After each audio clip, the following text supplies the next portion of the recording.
Talking with Topher is sponsored by slowdownclothing.bigcartel.com, New Hampshire Vape Gallery, and naturalbossnh.com. More on that later. Let's get into episode 137.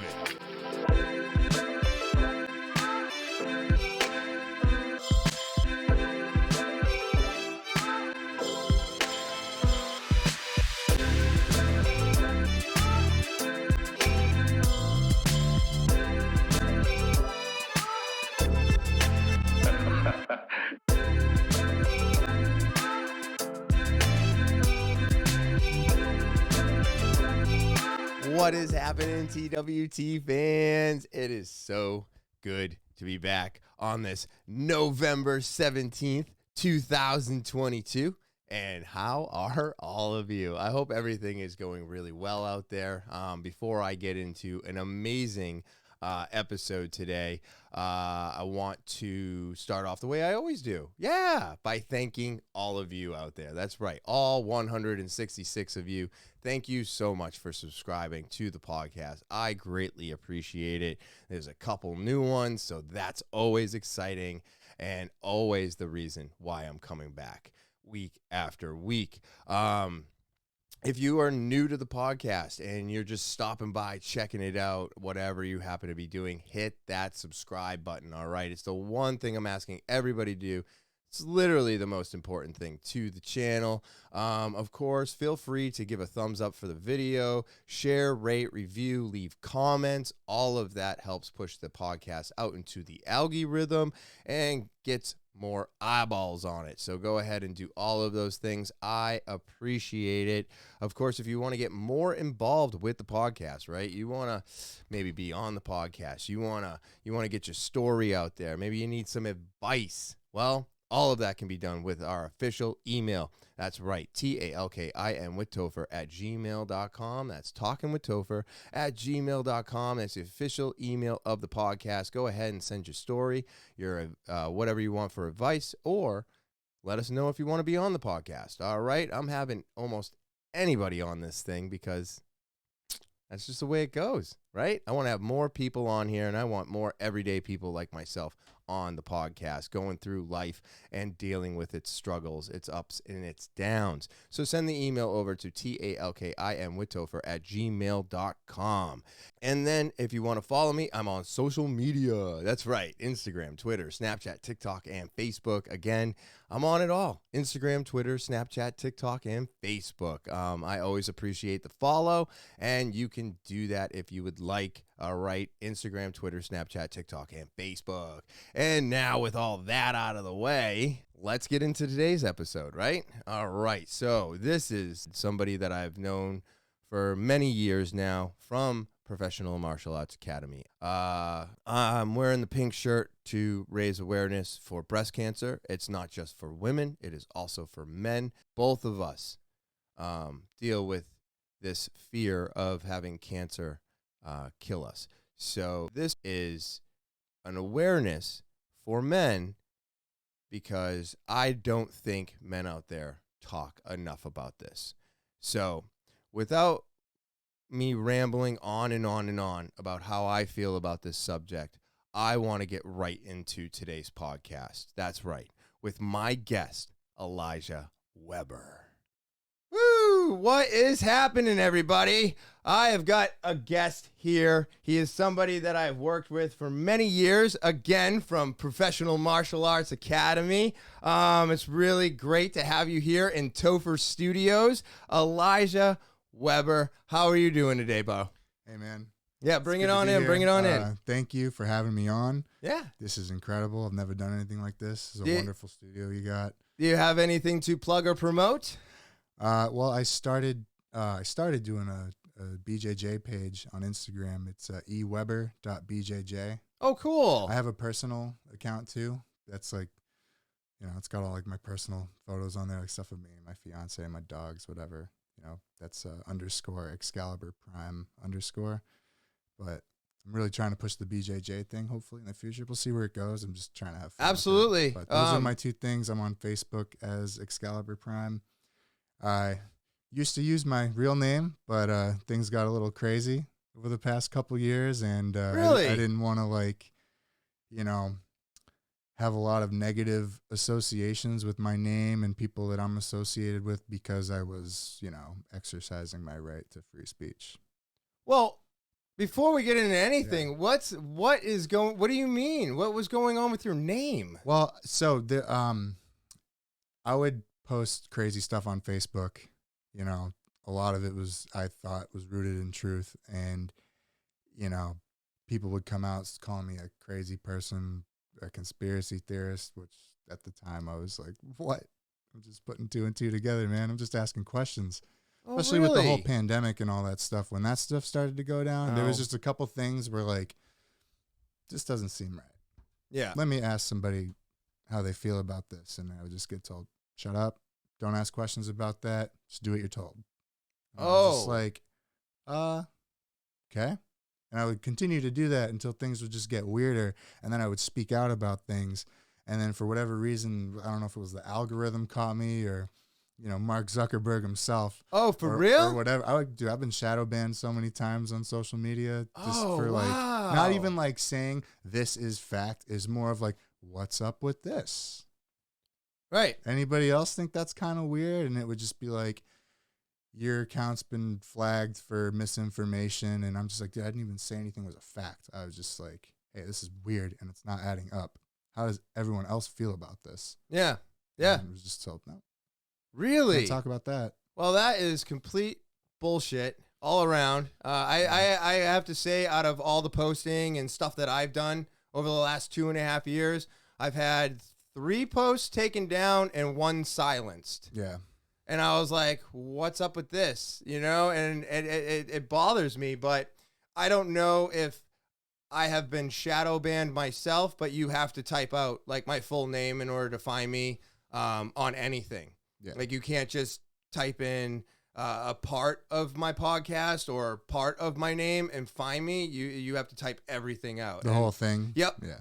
Yeah. Most of the time I search myself sometimes and I'm like, I type in a couple letters and nothing. And then you type out a couple more, nothing. And then you get the full name. Yeah. And then all of a sudden you got something. Is that basically what was happening to you? No. Or were so you just like what happened to me was like, non-existent? I would say something and then where it used to get a lot of likes, comments, or, you know, feedback, if you will, Mhm. all of a sudden I wasn't getting anything. And then I was Oh. getting, anytime I'd make a post, I would get logged out of my account and I'd have to change my password. And that went on for months and months and months. And What? yeah, it was insane. It was Whoa. only on Facebook. Only on Facebook? Only on Facebook. And Isn't that so weird how they pick and choose? Like you could put, like I posted something, yeah. and it was like TikTok took the volume out of it. Instagram told everybody that like this is wrong, and then like I think it was Facebook that let it go. Yeah. And it's just weird. It's like, well, wait a minute, I don't understand how this makes any sense. Yeah, I mean, at one point I ended up getting a job working in healthcare, and I made a few comments about things about health and whatnot that you can look in a high school biology book and figure that stuff out for yourself. You don't need big fancy letters Right. after your last name. Yeah, like junk food's bad. yeah, it's not good for you. High Right? fructose corn syrup. No, what? Makes No. your cells vibrate. Seeds badly. oils are horrible for you. What do you know? What? GMOs aren't good for you. That's crazy. Strange. You're insane, dude. I can't believe I'm talking to you about this. Conspiracy theorist. But really, that is insane because I'll be I honest, just want right? the truth. That's it. Yeah, but I thought that I'm not saying that it is, but I thought you were going in a different direction with that. Like, Oh. I thought like, and I'm not, I am acting a little ignorant here, but Elijah, like, I thought you meant more of like a terrorist type of. Oh no, associated dude. with your no, name. Like, no. okay, I just want to okay. be able to like share funny things and like still communicate with people and So still they be able put to you get in a a new job if I conspiracy wanted bracket. to. Oh, dude, and you were lying. I want to say honestly, That's at one point ridiculous. while I was still in the military too, I probably got flagged for something else too. I want to say I know I got probably flagged as a domestic terrorist too. At one That's point. crazy. I mean, I didn't get like no one showed up to my house or anything like Right, that. Like, I right. don't want people listening to this to think I'm some crazy closet bad guy. It's not like that. I was joking around. I said some things that, you know, will make you go, I wonder. That's it. That's all I was trying to do. I wasn't trying to lead a coalition of people against, take down a building. It wasn't anything like that. I was just trying to spread some awareness to some things. Very interesting. Something that stinks. You know what I'm saying? Yeah, of course. No. I try to do. I completely agree with you. And as far as I'm concerned, everybody should be able to say what they're feeling or what they're thinking. And if they have questions, then they should be able to have those conversations and see if there is any truth to it, or if it's completely garbage. Yes. And if we're not allowed to search or have those conversations and figure those things out, then now we're reliant on everybody just telling us what is and what isn't, and we're supposed to believe them. And I will not be a sheeple. I will not be a sheeple. I will not. Exactly. No, there's no reason for it. We all can think for ourselves. We can all figure out things, and we all kind of know when we're fucking being duped or lied to. You know what I mean? Yeah. I feel like that is true. But it's easier to fool somebody than to convince them that they've been fooled. Right. And that was part of what I was trying to do, at least with my close friends and family. I was trying to convince them, like, hey, you might have been fooled about something, man. And they were just like, nope, take that crazy nonsense out of here. Well, that's absolutely You probably crazy. Voted for this person. Or what? It's like, dude, that's not really a fair thing to say. But no, not at all. So I want to tell everybody the links will be in the description below the video. Click them. Go follow. Let's get this back to where it belongs, all right? Let's get him back to where he belongs. Let's get some more likes, more followers. All the links are on the screen, or you can click the link below the video for sure, because that's absolutely ridiculous. I can't stand that. Happens to the best of us. But, it's happening to too many people today. Whether it doesn't matter, like, I just get so upset when anybody is treated that way. All I was trying to do is just be a good human. It's just that's it. I wasn't trying to be right. It wasn't like an ego-driven thing. It was just like, hey, it looks like there's something that might be trying to hurt us. I don't know if that's the case or not. Maybe they're trying to help us. Who knows? I just want to know what I'm looking at and know that I'm not being lied to. And that my best interest is being looked out for. But all of these platforms have too much say in what we're allowed to say. Right. And they're it's not too even much, and it needs to stop. Yeah. It needs to stop. People need to be able to have conversations. You need to be allowed to express your thoughts because somebody else might be having those thoughts as well. Yeah. And there's nothing wrong with that. We're allowed to have thoughts. We should be allowed to speak freely. We are in America. These are American-based platforms. So why do we lose our right to free speech? Because we keep giving it up. Yes. Well, that's we'll get into that. We'll get into that too. Later but on. You know what I mean? But like all of these things make me so upset. So go follow. All right, Thank everybody. So let's get into kind of why we're here today. Me and you have been working together for quite some time at Professional Martial Arts Academy. Yes. And you disappeared for a little bit, and you were going through some stuff. I believe COVID happened and other things like that. Depends on the year and the time of year, but yeah. But you've definitely had a major struggle in your life, and you had to come out on the other end, and I think you've become a stronger, better person because of it. So thank you. Why don't you take it from there? Well, I mean, I don't even know where to start with that. Let me help you then a little bit, because it's also, even though this is being pre-recorded, we are still in October, and it is Breast Cancer Awareness Month, which is why I'm wearing my pink shirt, because men also have to be aware of breast cancer. But there's many other cancers that happen to us that are just as bad, if not worse, and they can also make you feel less than a person or a man or whatever. Yeah. But they destroy you, and they can destroy the person to the point where, one, it kills you, or two, some people take their own lives because they can't live with it. Yeah. And you were strong enough not to allow that to happen. So does that help a little bit? That does I'm help. not trying to come off too strong. Thanks, I apologize. I appreciate the help. I always need a little push. So it's all good, man. It's all good. For those of you that don't know me, in 2020, March 2020, I was diagnosed with testicular cancer, and I lost the left one, but still got the right one. Still, everything's still good. Everything's okay. It's funny because everybody says, "Oh, it can't happen to me," and then it happens to you, and you're just like, "Well, what the fuck, man? We don't This think is- anything can happen to Yeah, us we all- until it happens, Yeah, right? we all think we're invincible, and then Yeah. shit happens. So, anyways, it was pretty crazy. I was supposed to go to Brazil with Professor Raphael and Professor Tim and whoever else was going on this Brazil Oh. trip. Yeah. That's when Mike went and everything. I saw pictures recently. So they were doing another trip, and I was, fortunate enough to go on this one. I saved all my money. I was super excited. My fiance was excited. She wasn't my fiance at the time, but she was super pumped for me. She knew after everything else I'd been through with the divorce and everything before that, and we'll get into that later too.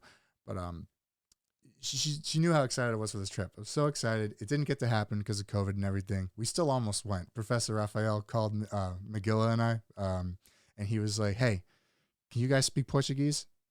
And I was just like, "Well, like." He's just like, I'm going to take that as a no for you. Miguel, can you speak Portuguese? He's like, no, that's a no for me too. And he was just like, all right, well, you guys can't come. Sorry. I'm still going to go down there, but, I'll be back whenever. He came back after like a few weeks, and he was just like, yeah, this got crazy. But anyways, we're supposed to go to Brazil. I didn't get to go. In the time I didn't go to Brazil, I spent that vacation time at home, and there was something going on, and I kind of was ignoring it for a little bit because I was in denial.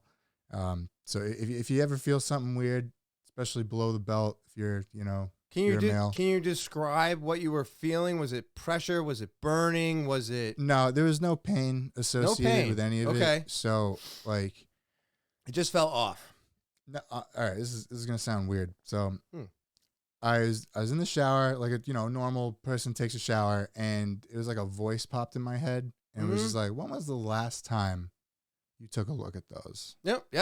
Now's probably a good time. Yeah, to do I don't that. think And enough I people was just do. like, when was the last time I did that? Whatever. So I went and, did the check, how the doctor tells you to, if you've ever, seen a doctor before. They tell you how to do that stuff. Yeah. It's also information online available on how to do that. I'm not going to get into the nitty gritty on here, but I felt like a pea-sized lump. Yep. That's exactly what they describe. And it was towards like the bottom Okay. of the testicle. And I kind of had a feeling what it was right when I felt it, and my heart kind of sank. Right. And I was just like, oh no. Right. No, dude, I'm too young. This is crazy. It turns out testicular cancer tries to come at you when you're young. So you're never too young. Oh, really? Yeah, man. So ages 15. What? Yeah, that's the youngest that could happen. So 15 to like, I want to say 40. It's usually younger than that. But if you can make it to your 50s without getting that, you're pretty good. Pretty good? There's two types of testicular cancer. There's a seminoma, non-seminoma tumor, and a seminoma tumor. I won't get into the technical breakdown of the two different kinds, but the non-seminoma one is the way more scary, aggressive kind. That's what I had. Seminoma type of tumors occur in more older people. So it's a way more curable. I mean, that's the most curable kind of cancer you can get. So if you're listening and you catch it early enough, just like any cancer, if you catch it early enough, you're going to have a very high percentage chance of curing it. But even more so with testicular. Okay. The earlier you're going to lose a nut. If you catch it, you're gonna lose one. But the good thing is, you still got the other one. God gave you two. Right. So, just like a kid. Whatever you want to call that person, whatever it is, just you got two of them. Right. So everything will still work okay, and I mean everything will still work okay with just the one. So, what they don't really tell you about when you're going through something like that is the mental battle you're gonna have to fight. Yeah. Afterwards. 100%. Like one of the things I really kind of struggled with was, that am I like half a man now? Right. Because I lost half of my manhood, and it was really tough for a while because I suddenly would look at myself kind of different. But thankfully, I do things like jujitsu, and I'm surrounded by really great people to always remind me that no, you are a lot more of a man than you actually were before you had only two. So I've learned. So if it wasn't for jujitsu, man, I don't even know. I don't even know. Well, it makes your shirt true. Jiu-jitsu saves lives, man. Jiu-jitsu it really does. saves lives. If you didn't know, so if you don't train and you're going through some stuff and you need something to come in and maybe help save your life, first of all, jiu-jitsu kind of teaches you to do that for yourself in a crazy, weird, magical way. I don't mean to sound cliche, but it's just kind of how it is. Before the cancer, I used to be married. Okay. Yeah, so I have an ex-wife, and I dated her for like a long time before that. We got married, we got divorced, things just didn't work out. I mean, it actually turned out she was, cheating and having an affair, which she kind of. Yeah. I never wanted to like come out and like say that, kind of like how I just did, but she put it in one of her own videos for her wedding video. She actually talked about how she used to pick up extra shifts to see the guy. No. Yeah. Right. Yeah. Wow. What? Yeah. It was when we were engaged. So I laugh about this now. Of course. Now I think it's kind of funny. It was not funny when I figured it all out. But so yeah, before the cancer, I got divorced, and I thought I was, met the love of my life, all that stuff. Oh, everything's going so perfect. My life was on a certain track. And then, things didn't work out. She tried to tell me we're toxic for each other and basically gaslighted me. And I fell for it because I didn't want to let her go. I wanted to figure out how to make everything work. And that's kind of where this is where I guess this is where my transformation, I guess you could say, whatever you want to call it, really started to happen.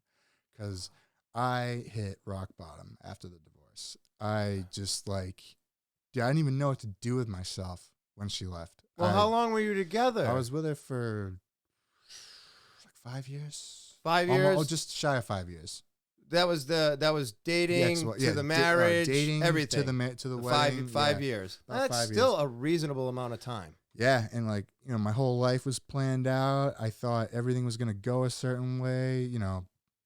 She was a nurse. I was a correction officer, and I thought our lives were just kind of set up. Everything was all drafted and good to go, and we just got to follow this path together, and everything's gonna be okay. Mm-hmm. I didn't think what was gonna happen, but it did. And you can't when stuff like that happens, you really gotta have your go-tos ready to go to. You know what I'm saying? Yeah. Because it's gonna come at you, and you're gonna be in a really dark place, and those are the things that are gonna help get you out of that dark place. So, for example, when I first started going through everything with her, us separating and everything, a guy at work told me, he was like, you need to start planning your day out by the hour. Oh, okay. That's actually a very good idea. Yeah. You can there's no extra time for you to think about the miserable shit that you're going through. Mm-hmm. So if you don't focus on the misery, you're not giving it any energy. You're not giving it any power. It can't take control of you. Yep. So I would literally, it's like, okay, from this time to this time, I'm going to get up, I'm going to shower, I'm going to do whatever my other morning rituals are, and get to the next hour. The next hour, I'm making breakfast, I'm doing this. I'm planning this out. I would write this stuff down just to not lose my head. It went pretty well for a while, and then there was just a period where I didn't want to do anything. Okay. And the depression started to set in. That's depression, yeah. It was so bad at one point. I wasn't showering. I wasn't eating. I wasn't really sleeping. I was just, You were just there. I wasn't even really. You weren't even there? Yeah, I wasn't even. I was just existing. Okay, that's what I was looking for. It got to a point where I didn't even want to do that anymore. Oh, shit. Yeah. Okay. And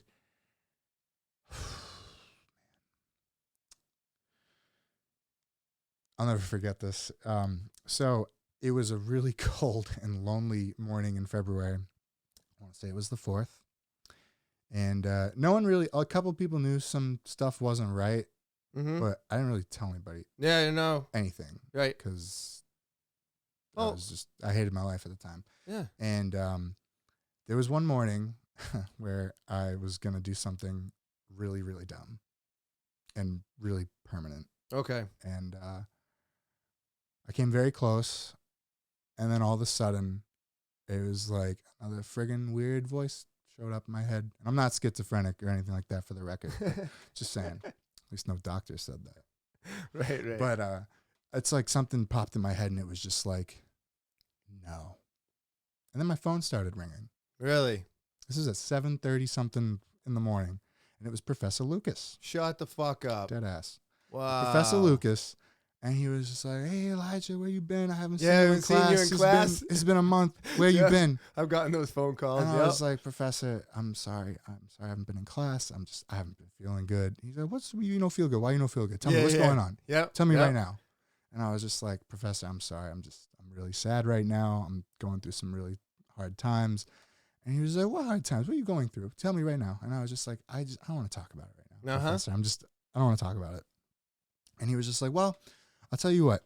You come train. You'll feel better." Yep. And I was just like, "Professor, that sounds like a good idea, but I don't know." He goes, "Elijah, I have not seen you for a month. You tell me you're not feeling happy right now. You need to come train. You will feel better. I will show you. You will see. Don't make me come get you. I know where you live." And I was just like, now at the time, I was like a 2-stripe white belt. Mm-hmm. So Okay. that's where I was in my jiu-jitsu journey. Oh, wow. This is 6 years ago? Wait a minute. 4. 4 years ago now. Sorry. So yeah, this is like February 2019. Okay. Gotcha. Yeah, 2019. Yeah, because I got married September 2018, and then she moved out January 2019. Yeah, so Gotcha. a month later, it just kind of all hit me. And yeah, anyways, so he's like convinced me to come train, and I'm like, I'm not. And it took me a second too, because I was like, how the hell did this guy get my number? And it wasn't the PMA number, because I already had that saved in my phone. No, It was his cell phone number. So he went and took the initiative. Yes. Okay, dug up my information and called me to make sure I was okay. Most people don't have people like that in their lives nowadays. It's kind of sad. He did the same thing to me at one point, and I was like, "What number is this?" And then I was like, "Oh my god, he personally called me." I was like, "I got his cell phone number now." Right? Yeah, it was a little different. Yeah, I felt special for a second. Oh, this is crazy. That's how I felt. Exactly what I needed at that moment. Exactly. So I'm arguing with him as to why I don't want to come train, and he's just like, "Listen, whatever you're going through, you will feel better if you come in today and train. Mm-hmm. I will show you. Don't make me come get you. I will if I have to. Class is at 8:30. It's 7:30, whatever it was. I'll see you at 8:30." So I get off the phone, and I sat in bed for like another, I don't know, another half hour, and just kept contemplating over what I was about to do. And it started to get worse and worse and worse and worse. And then I was like, I gotta get the fuck out of here. Right. So I grabbed my shit, my jiu-jitsu bag, my gi and everything. And I went to go train. And I told myself on the way there, I was like, you know what, man? If this doesn't work, I'm just going to go right back to what I was doing. Yep. But I don't know. Professor Lucas sounds pretty convincing. So I showed up, and I don't know, man. It was like, hold on, I just need a second. No, you're good, man. You're good.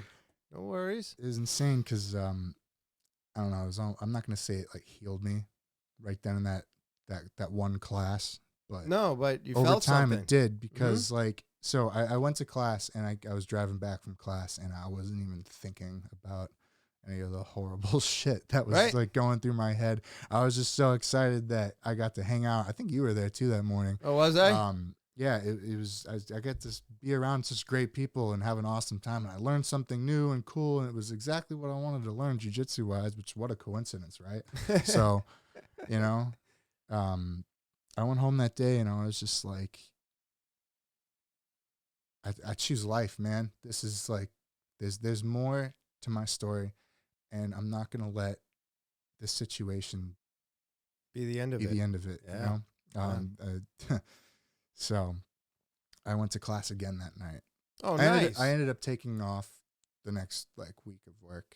I think I called in sick or whatever, but I went to class every day, sometimes twice a day. If I got an injury, work through it, whatever, tape it up, showing up to class, because to me, showing up to jiu-jitsu is like you're showing up for life, and you're showing up how to handle life better, learning how to handle life better when you show up. I mean, and when you quit jiu-jitsu, you're quitting on life. So that's kind of how that stuff works for me. If it wasn't for coming to jiu-jitsu that morning, probably wouldn't be here talking to you.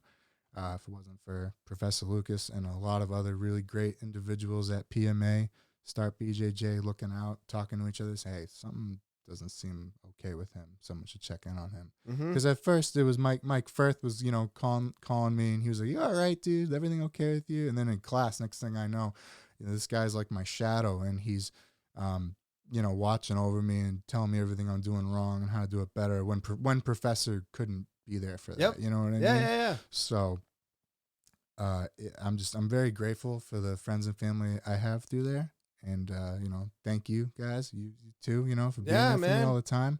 So that's how, what I first went through was the stuff with the divorce and that stuff, you know. Once I guess, redefined, if you will, my want to live, I guess. Yeah. Things just started to get better, man. I don't know. I wasn't like too spiritual with stuff yet. I mean, I don't know where I was going with that, but like I later on learned about some other things that really, I don't know. It just made me see life a little differently in a more vibrant way. Yeah. It's called Hermeticism. Oh, it's okay. like the 7 principles of the universe. It's mentalism, correspondence, vibration, polarity, rhythm, cause and effect, and gender, and how they all work together, and how, I don't know, it's kind of like how the universe works. Interesting. Okay.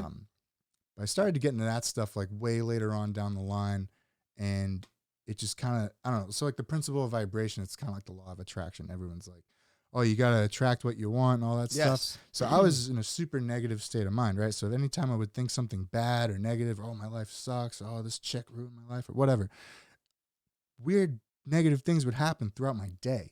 Okay. And my ex used to say this to me all the time, and I hated it because I thought it was the most cliche, corny bullshit ever. Oh, just think positive. Yep. It's just like, yeah. But it's true. It is it's true. true. It is like, true. It is. So I changed my thoughts. Mm-hmm. I started to think more positively, and more positive shit started to happen. It was a weird manifestational thing that just started to occur. So, you know, I was coming to class all the time. I was doing tournaments. Well, one of the things that I talk about, and I'm sorry for cutting you off, but I want to add this in there for a little bit of context, is that cleaning out your closet, you know, getting rid of the negative people in your life, the people that are not doing anything good for you. You need to get rid of those people. No matter how long they've been in your life, sometimes you just have to say goodbye in order for you to move forward and put yourself in a positive position. You need positive people reinforcing the positivity, which is, right, you're right, cliche, but we need it. It's very important. And I also only got into journaling over the last, I think it's 4 or 5 months now, but sitting down for 5 minutes every morning before listening to a podcast, before, you know, not before my dogs, but right after the dogs go outside, I get 5 minutes and I write 5 things that I'm thankful for. I'm not religious. I don't believe in God. I'm not any of those things, but I do believe in positivity and having positive people in your life to bring that a positive momentum your way. And it's not going to happen if you've still got people that want you to drink, if you've still got people that want you to do the stupid shit you were doing, if you're not getting away from that negativity or cleaning that out or thinking of things to be thankful for, you'll stay in this negative downspin. It's true. And I just think that is very important, and it's what changed you. Like those little things. That positive thinking was kind of like the breakthrough. It's crazy. That first step of actually changing my life. So important. And I thought I had it all figured out too. You know, I thought I was the toughest person or what, maybe not that, you know, but like, I thought I had it all figured out. Yep. Like I thought I was invincible. And then it was just like, no, you're not. No, you're not. You're just like everybody else. Yeah. Isn't that sad? More special if you want to be, but if you want to be, it depends on what you want to do with it. Yeah. So, you know, fast forward a bit, you know, life is going well. I'm recently divorced and I'm living that life, you know. So that was, you know, a lot of fun and everything, you know, seeing not like what I missed out on, but it was more of like, wow, if I stayed in that toxic situation, I could see exactly how bad it could have gotten. And I was very thankful. Like once that light bulb went off, it was just like, wow, maybe things really did happen for a reason. Yeah. You know, because I was running away from that. Well, they say that, and then you have to add in, you never know what that reason is. No. And you're not supposed to. you may never find out what the reason was. But if everything changed and everything's going in a better direction, then that's the reason. It's all about the right? journey, not the destination. Exactly. And that's something I learned the hard way. Yes. But I'm glad I learned it. Jiu-jitsu was the big thing that really taught me that. Because especially when it comes to like wanting that next belt or whatever, you got to pump the brakes. You know, remember you're exactly where you're supposed to be. Right. You know, everything's okay. You're going to get to where you need to get to. You just got to keep taking each step forward every day. Yeah. You know, and you got to show up and you just got to put in some effort. And you'll see that you'll find yourself wanting to put in more effort because you're enjoying life. Yeah. And then next thing you know, it turned into this much more beautiful thing. And it's like, wow, I didn't really see it like that before, especially when I was upset going through whatever. But it really turned out to be more beautiful than I ever thought it was going to be. So, and that's kind of how my life is now. It turned out it's really great right now. I love my life, you know, for the record, and there's just so many more great things coming. So, anyways, moving forward, I get through like the whole divorce thing, and by the way, as this time is going on, this is when I'm getting through things, out. and I'm getting stronger, and I'm like, there was something that kept ripping the Band-Aid off, and it was more of the truth of the story coming out. Okay. About my ex. Over the time is how I found out that there was an affair and that she was, you know, cheating and whatever. It's almost better, you know, in hindsight that it happened that way, because if I had found out everything all at once in the beginning, probably would have done something stupid as well. And it's good that didn't happen. Yeah. So, you know, I guess I'm kind of grateful, looking back, that things happened the way they did. Like they all happened the way they were supposed to. Yeah. I just didn't like it at the time. Yeah, it would have turned into a situation that you may not have been able to come back from. Probably. You know? And regrettably. Yeah. Too. We don't want that. But anyways, it was just like, it was annoying, you know, because it's like, oh man, I thought I got over all that stuff. And then here's something else like kind of poking back at you. So it's really important to stay disciplined and focused and keep going in the direction you're going to go, even if some little random reminder of the past comes up, even if there's more truth in that. Well, there's always going to be a reminder. Yeah. You're always going to have that in the back of your head. So what you're saying is extremely true, because no matter what's going on, even today for myself, I think about stuff that I've lost because of my addictions. And I'm like, man, what if I didn't have my addiction? I have to beat those thoughts down, because you can't sit on those what ifs. But it's not like they're not going to happen. Right. They're going to happen, but you have to be able to deal with those thoughts and get past them. Yes. And it seems like you've found a lot of strength in being able to do that, which is great. It took a lot, man. But like, I know I keep saying it, but jiu-jitsu was like that main thing that really helped me get through it. So fast forward a little bit, time goes on, win some medals, some tournaments. I met my current fiance. All right. My future wife. I'm, you know, very excited to marry her. So I met her 4th of July, 2019. And it's crazy because we found out that, like, as her and I, you know, got to know each other over time, that it was around February 4th is when she decided that she was moving to Boston. She's from California. Oh, okay. Yeah, so she's from beautiful Southern California, or as I call it, paradise in America. But she moved all the way out here from California. And she moved out here in September, but she came out when I had the cancer, and I'm going to get into that. So I met my fiance at a 4th of July party, and I didn't think I was ever going to see her again. But because I met this person, like, oh, she's from California. I'm like, oh, wow. It'd be crazy if I ever got to see her again. You know? Now, did you meet her at a tournament? No, I met her at a friend's pool party. Oh, for real? It was a social gathering, yeah. Nice. Before the world got crazy and shut down. Oh, so way, just before? way before that. Okay. Yeah, it was like, so that happened March-ish. 19? Beginning of the year 2020. Okay. And this was like July 2019. Okay, all so right, yep.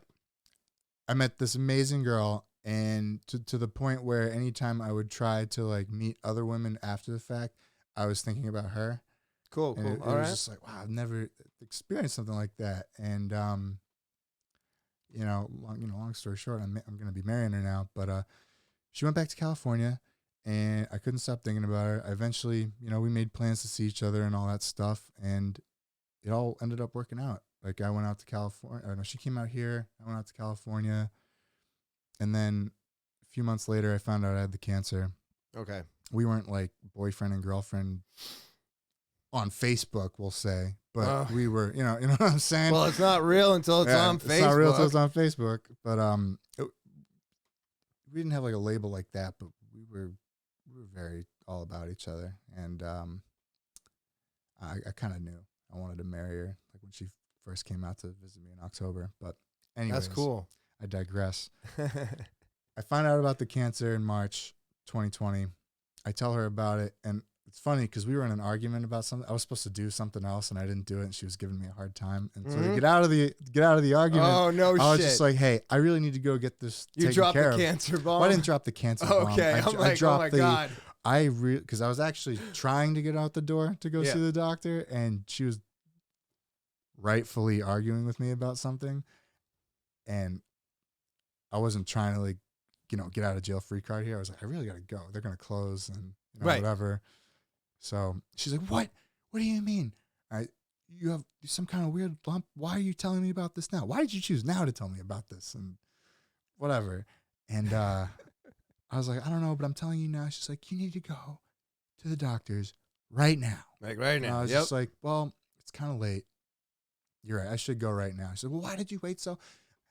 She threatened to tell the army on me that I had something going on, and then they would have stepped in because she basically found out I had been waiting so long to do something about it because I was in denial, because I didn't want to think it could happen to me, and it's really fucking scary. Yeah. Your own body's basically trying to kill you. But I go to the doctor. I'm sorry I'm dragging this out. No, you're fine. I go to the immediate care. So it's like an urgent care. Yeah. A little life hack. If you ever want to like avoid your copay at the emergency room, go to the urgent care center first and then have them send you. Oh, okay. All right. I think that's how, I don't know, it worked for me. But slowdownclothing.bigcartel.com. That's slowdownclothing.bigcartel.com. You're not sure how to spell it? It's right here at the bottom of the screen. Or you can click the link in the description below the video.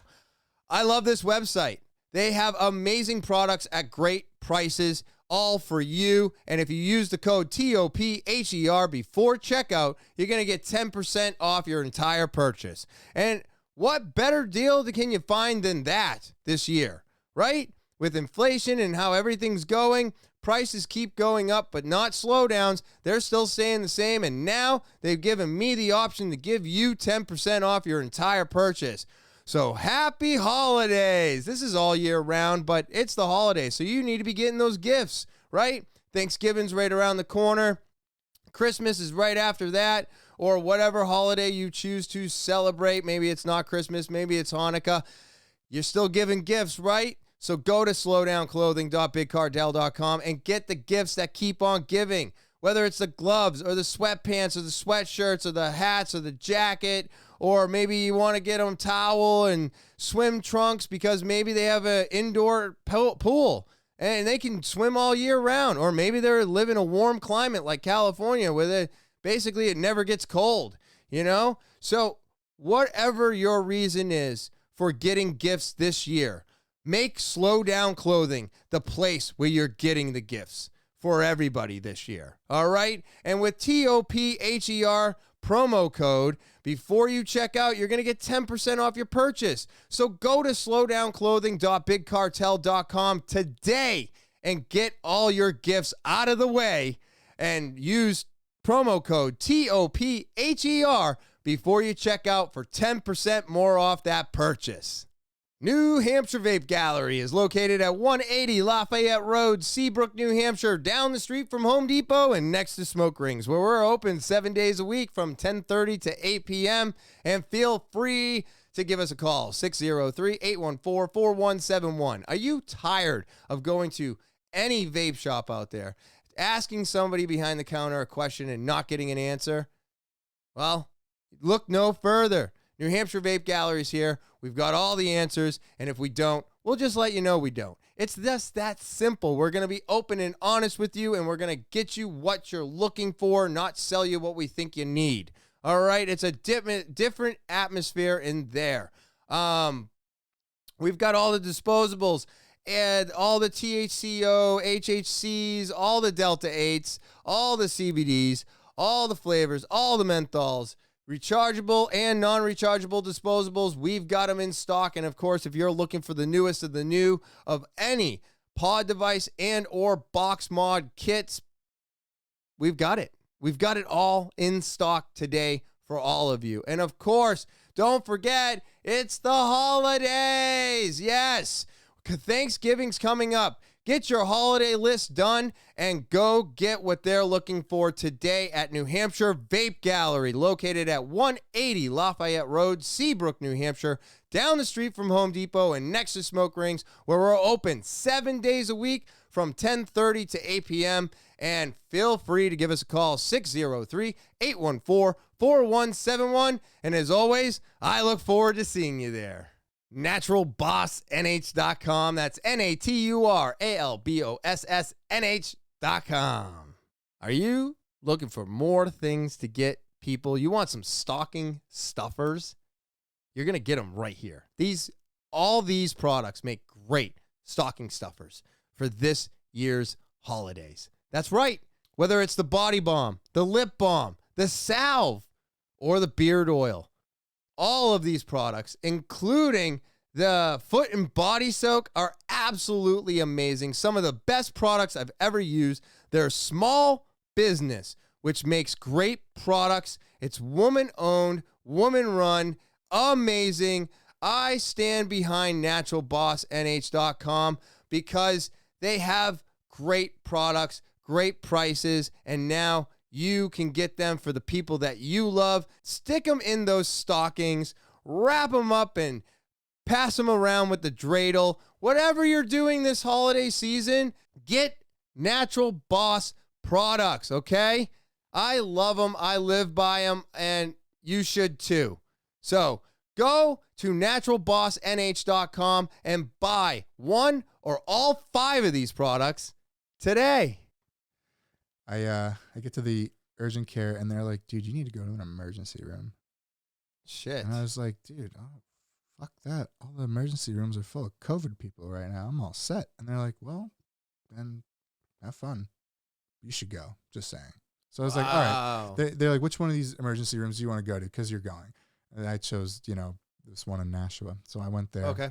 And I went in there. I walk up to the check-in, and dude, they were like, why are you here? And I was like, can I talk to a nurse, please? Because in my experience, there's always a nurse sitting out there, a licensed healthcare professional, not some secretary person. Right. Which there is also sitting out there, but I was expecting to talk to a nurse first. Not the case. I didn't want to just tell some random civilian. Not random, she works there, but yeah, there's something wrong with my balls, dude. It's you know what I mean? It's personal information. Very personal. Yes. And as a man, when you're going to a doctor to say that you got problems down there, it's embarrassing. And you don't, for most men, unless you're like me and you don't really care for the most part. In this moment, I cared. But I went in there, I was just like, hey, can I talk to a nurse? She's like, you need to talk to me before you can talk to a nurse. I'm like, cool. I really appreciate it if I could talk to a nurse, And she's like, why are you here? And I was just like, there is a lump on one of my testicles. Next thing I know, the nurse busts out the door. Come on, let's go. Come on back. Oh, they didn't even fuck around with this. As soon as I said, because they weren't, shit. It's not that they weren't seeing people because of COVID, but it was kind of like, if you didn't need to be there, they'd kind of help you figure it out. And if you could just go, you'd go. So I dropped that bomb and the nurse just runs out. She's like, let's go. Oh, wow. I love how they did not fuck around with that. No, as soon as I dropped the whole, I'm having a problem with the test, That's it. Yeah, that was it. They bring me back to do the vitals and all that stuff. They check you in, take some blood, whatever. And they're just like, all right, so you probably have to get an ultrasound, then we'll see what the doctor wants to do next. I had an ultrasound. The lady who did the ultrasound, she just made me feel really weird after the fact. Now, she does these all the time, whether it's like on a heart ultrasound, a bladder scan, whatever. They look at stuff with an ultrasound all the time. So a lot of times they see some stuff before a doctor does, but they can never comment on it. Right. So yeah, they're not at one point to. I was just like, oh, so am I going to live? And she's just like, well, you know, I forget exactly what she said because, I don't want to like throw her under the bus, but she didn't really answer my question. Of course which made me freak the fuck out. Yeah, they don't answer And your I questions. just tried to stay positive, and eventually, we get back to the waiting, my hospital room in the ER, and the doctor comes in, and they're just like, "Well, ultrasound definitely found something, abnormal. We're gonna do a CAT scan next of your pelvis and your abdomen and your lungs." But yeah, he's like, "It might be cancer. I don't know. We're gonna find out." And I was just like, "What did you just say?" Like, because he just dropped the C word so fast on me without a diagnosis, right? Because everyone's always like, "Oh, I want that definite, no BS. Like, this is cancer." You're not going to get that in an emergency room. No. It's not really their job to tell you that you have cancer. That's more of, like, it depends on where they find it, too. The politics in our medical system It's insane. Sucks. But anyways, I get the CAT scan. Everything's like normal except for the pelvic area, So thank goodness that it was only in one spot. It was isolated right? to that one I testicle. had some, comfort knowing that it was only in one area and it didn't spread. So the next doctor comes in and she's telling me you need to see a urologist. They don't work weekends. This was on a Saturday. When of course. So she's like, you got to wait till Monday. Call this guy. He's really good. All right, cool. So I'm freaking out at my house on the rest of that Saturday night.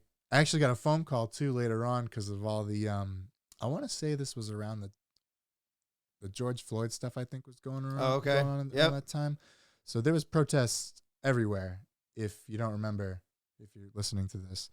The National Guard was getting called up everywhere. I was still in the Guard at the time. Oh. And my commander called me actually an hour after I got home from the hospital, and he was like, "Hey, can you come and help do riot control stuff in Providence?" Oh, shit, really? Yeah. And Whoa. I was like, "Sir," because I was like kind of crying too. I'm not going to lie. He was like, "Is everything okay?" I was like, "No, sir. Everything is not okay. I just found out I more likely than not have testicular cancer."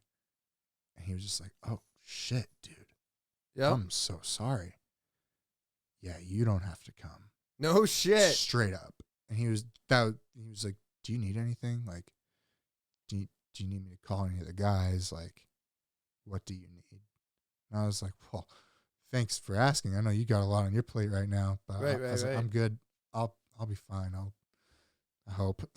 I'll figure it at the time, I'll figure it out." He's like, "All right, yeah, figure that out and let me know. Sergeant so-and-so is going to be in touch with you to make sure you're okay," and all that stuff. So I didn't have to go to drill for a little bit, but or anything Army-wise for that matter for a little while. But I called the urologist Monday. That Sunday was a doozy, man. I bet. My God, I did not. I bet you a lot of those dark thoughts came back. Was there anything like that creeping up on you? Yeah, in the sense of like, is this really what I'm about to go through? Like, yeah. Am I gonna die from this? Like, what is the percentage of dying from testicular cancer if it's isolated in the testicles? If so, like, did you ever get a percentage rate? Yeah. Like how lucky you were or not? not? Yeah, I'm getting to that. Okay, so, cool. So Monday I call the urologist office, also conveniently located in Nashua. Fun fact. But at first they were like, "We can't see you till Friday." They're gonna make you wait a week? Yeah. I was like, "What do you mean? I can't see you guys till Friday. I have something growing below the belt that's possibly trying to kill me." And they were just like, "I'm very sorry to hear that, sir. I really am. But with all the craziness that's going on, fucking COVID, the canceling of elective procedures, not that this was an elective procedure. This is more of an emergency situation." What's an elective procedure? So an elective procedure is more of like, we'll just plastic surgery. Oh, okay. Okay. Unnecessary. Extracurricular. Well, it could be necessary, but it's not life threatening. It's not life threatening. You could wait. You could wait a little bit. Okay. And you can still go through your daily living activities without the surgery. It's just that surgery or whatever procedure will make your life. But testicular cancer can kill you. Yes. Okay. It So can kill that's you. not okay. If it is untreated and you don't do anything and you let it sit and you let it metastasize even more, it will kill you. Holy fuck. Which I didn't know that. I knew it was cancer. I knew cancer could kill you. But I always thought per se, oh, everybody beats testicular cancer, right? Well, so it turns out some people don't. But if you catch it early enough, you have like a 90-something% survival chance. Oh, wow. Okay. You catch it. So the idea is you want to catch the cancer before it hits the lymphatic blood vessels. Oh, all right.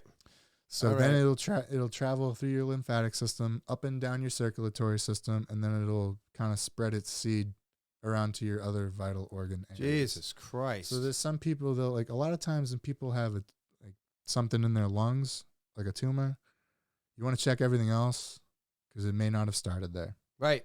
Well, that's why they scanned your lungs, they scanned your pelvic area. And that's why they scanned everything except my head, which I don't know why they skipped that, but whatever. Less radiation to a very vital organ, right? So, but where was I? Yeah, so I'm freaking out because they're gonna make you wait till Friday. Yeah, man. Mm-hmm. And that was just to see somebody, to be told what it was. Yeah, like a follow-up appointment. That wasn't like a surgery date or anything. That was like, I'm trying to book the appointment to find out from a more, like from an expert, if you will, what I got going on. And yeah, they said they would give me the first available appointment if something came up before then. I got off the phone. I cried a little bit. I called, my fiance, and I told her what happened, and we prayed a lot, or as some people call it, manifested, I guess, whatever you want to call it, man. It's all the same if we want to get down to the nitty gritty, but story for another time. We're really trying to put our heads together, and there was a lot of people praying for me. And next thing I know, 2 hours later, I got a phone call, and it was a surgeon. Oh, good. It wasn't the nurse. It wasn't the secretary. It was the surgeon. Okay? Like, dude, this guy calls me, and he just sounds like a confident rock star. Like, kind of what you'd expect out of like a Grey's Anatomy doctor. Like, I'm just like, what? It's like my life turned into a movie all of a sudden. Mm-hmm. And this guy calls me, and he's like, hey, I'm not going to mention his name. I'm Dr. So-and-so. I'm taking over your case. So, how do you want to go about this? Do you want me to give you, like, do you want to go through it step by step, or do you just want me to give you the down and dirty, and we'll go from there? I was like, option number 2. I just want an answer. He's like, all right, you ready? You have testicular cancer. I was like, okay. How do you know that? He was like, okay. I know this based off your imaging, like, so the ultrasound and the CAT scans, and they did a blood test too. And he said, in my blood test, there was an elevated alpha theta protein, AFP, which usually happens in people that are pregnant. Oh. Or if you're a man and you have a tumor that's releasing an alpha theta protein, like a non-seminomatous tumor, which is how he came to that conclusion. So, yes, they can per se figure out if you have cancer without having to cut you open and be like, that's cancer. Oh, okay. So I just wanted to know for sure, because he was like, you can get a second opinion if you want, but I don't really think you have that kind of time. And I was like, what's that supposed to mean? And he was just like, dude. He said, dude, the doctor, okay? Really? He was just talking to me like a normal guy. And he was like, dude, we caught this thing so early that I am confident that when we get this out on Friday, if that's okay with you, I think you're going to be cured. He's like, we're going to keep doing blood tests. We're going to keep doing everything. We're going to, and to monitor what happens next, because the AFP is going to show up in your blood even after we take the tumor out, because it has a half-life and all that other science stuff. And sure enough, like the blood test I had after they took the tumor, the testicle and the tumor out, it still showed elevated AFP. But then the one after that showed it went down and down and down, just like the urologist and the later oncologist said it would. And they're like, dude, and I'm going to get to the good news. So they scheduled the surgery for Friday. And he was like, I need to know your COVID, status, because I had a test done when I was in the emergency center at the time. It was negative. But at the time, you had to wait like forever to get the results. So he just wanted to know my COVID status just based on what kind of PPE they were going to have to wear. He's like, I'm still going to operate. I don't care what's going on in the world. Yeah. We're going to save your life. So I go in for the surgery. A couple hours later, I'm, getting wheelchaired out. My fiance picks me up. It was a little shocking later on at home, only seeing one there. I almost fainted. I was just going to ask you, did you go with a prosthetic? No. No? I was going to. Okay. But all right. So it was they an would have option. had to, so they went in through my groin. Okay. They didn't cut the scrotum open. Oh, okay. I was going to say something else, but. The sack? Yeah, they don't cut the sack open, but they go in through the groin and they pull it out that way. And thankfully, so I got the pathology report, weeks later, and the doctor told me, he was like, if we didn't do this when we did, like if we waited till Saturday, you would have caught it in stage 2. Fuck you, dude. So how Isn't that crazy? That's crazy, bro. So they wanted you to wait till Friday. Yeah. And if you had waited till Friday to be seen, Saturday you were in stage 2. Yes. So how long is stage 1? Like, what was the amount of time that you caught it in? Based on the rate it was growing, according to the pathologist, and I don't know how they figured it out. Yeah, me neither. Basically, they were like, based on because it was huge, it took over like most of the testicle. Fuck. Yeah. So I was like a day away from it invading the lymphatic blood vessels, and then, say hello to chemo at that point. Jesus. I didn't need chemo or any of that stuff because of how early I caught it. Thank God. Wow, but you don't know what the actual length of time was that you had it? Honestly, it was probably a few months. Oh, really? Okay. Some weird stuff was going on in like the January before, which I thought was interesting because that's around the time when she left, and but maybe I got my timelines. The reason I'm asking is got it because mixed up. I feel like not enough of us do checks. We don't. Sometimes something feels weird, but we put it off. So that's why people put it off. They don't do anything about it when they find it. Yeah, that too.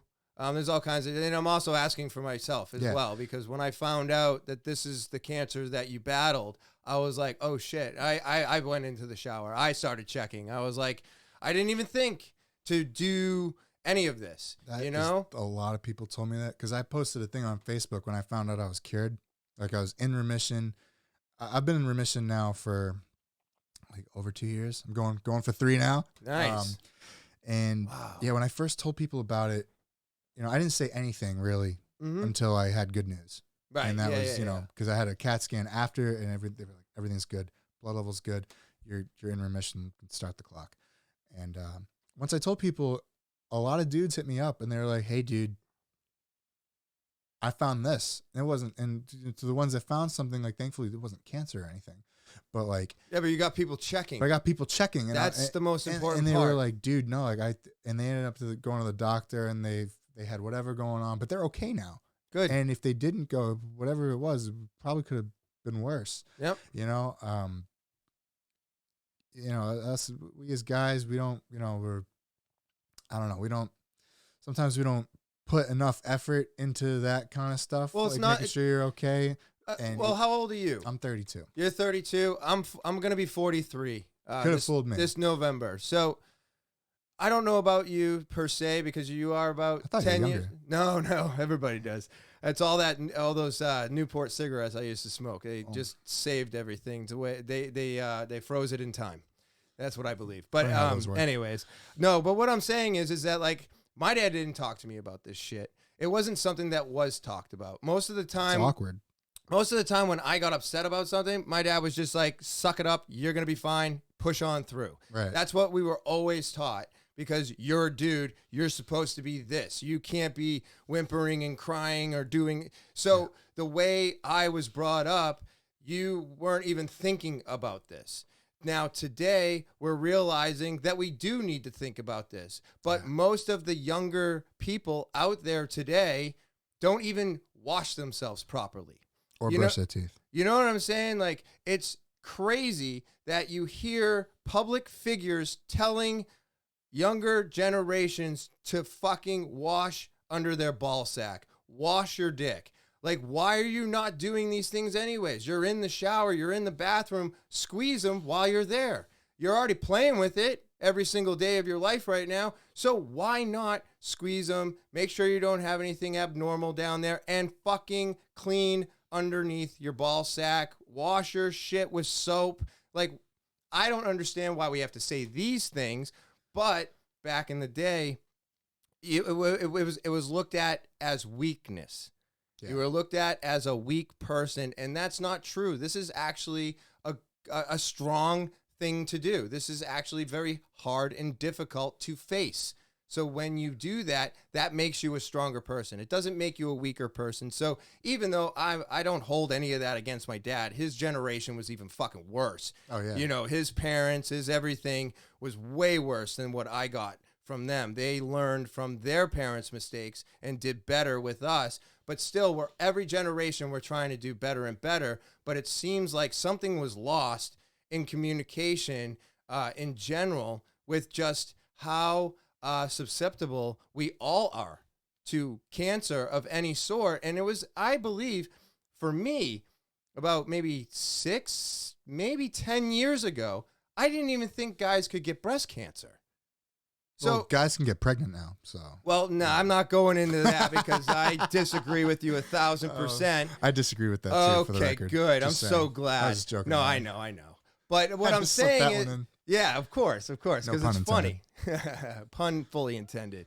But you know what I'm saying? Like, these things aren't being thought of the way that I think we do need to think of them because of all the poisons that are in our foods, that are in these plastics, and all the stuff we're finding out that we're consuming on a daily basis, all help these diseases and these cancers actually get stronger. Yeah. And happen more often. And then someone makes money off of that. Well, crazy. Well, I mean, let's just quickly say that I already know that the insurance companies and the medical industries and the food industries all work hand in hand to keep you sick. They want you to get diabetic because then they can deny you for the insulin that you need and you can stay sick, and they just keep making money off of you until you die. And that's all they want. They don't want you to be healthy. Preventative care is out the window, and they just want you to stay sick. There's no money in healthy people. Exactly. There's no money in it. Profit. So I think this is just so important for everybody to hear. I know male, female, whatever you choose to be, I don't know, but this is important. And I just want to say, like, real quick, shout out to all the good doctors that aren't a bunch of pill-pushing drug dealers and are actually, they care about their patients and actually making them, cured of whatever their ailments are. There's not a lot of that anymore nowadays. I know a lot of doctors. I worked in an emergency room for a year not too long ago, and most doctors are good people. There are some, there's actually quite a lot that are very egotistical assholes, but yeah, they don't really work around patients too much, at least not when they're awake. So, but no matter what you're looking at, any industry of anything going on today, you're going to have some good, you're going to have some bad, and you're going to have some bullshit. And it doesn't matter what we're doing. It's across the board. You're going to run into this. But for you to go through such, I don't know if it's traumatizing, but it's the only word that's coming to my mind. But when you are with somebody for so long and you have something like that happen to you, it is kind of traumatizing. It is. And it is. One of the shrinks I had at the time, she classified that as trauma. Okay. It was actually the one I ended up staying with. So, like, for those of you that don't know, psychology or counseling, whatever it is, it's not a one-size-fit-all thing. No. It's like one person as a counselor, it may not be a good fit for you. You got to find the one that is a good fit. And it takes some soul searching sometimes. I went through 3 or 4 of them when I was going through the divorce. Actually, it was more than that. It was more like 6. At one point, I was seeing like 2 a week. I would see one like on like a Tuesday, and I'd see the other one on like a Thursday or Friday. Yeah. Especially like I would plan it so it would be like if I was going to go out and do something social, I'd try to go see my shrink before all that so I could like get myself figured out before I go out and put myself in an environment where I could be susceptible to.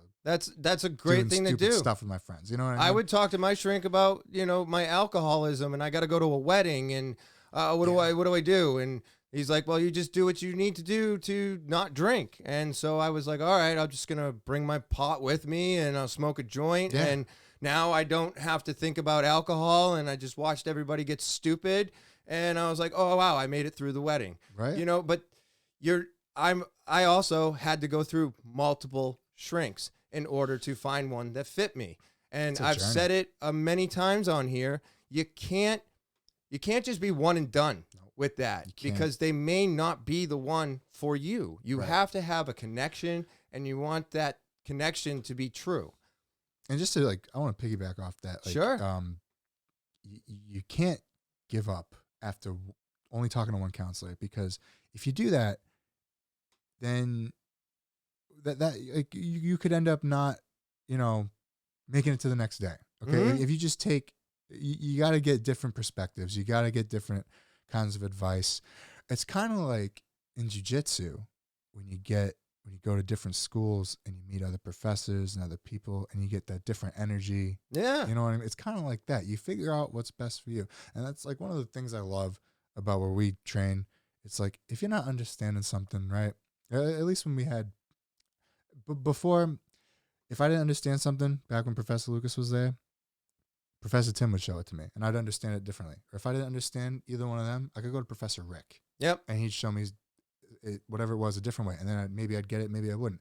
Oh, if still don't understand, go to Professor Laura. Maybe she knows a different perspective of what it is. And then it's like, oh, the light bulb turns on. And it could be in whatever order.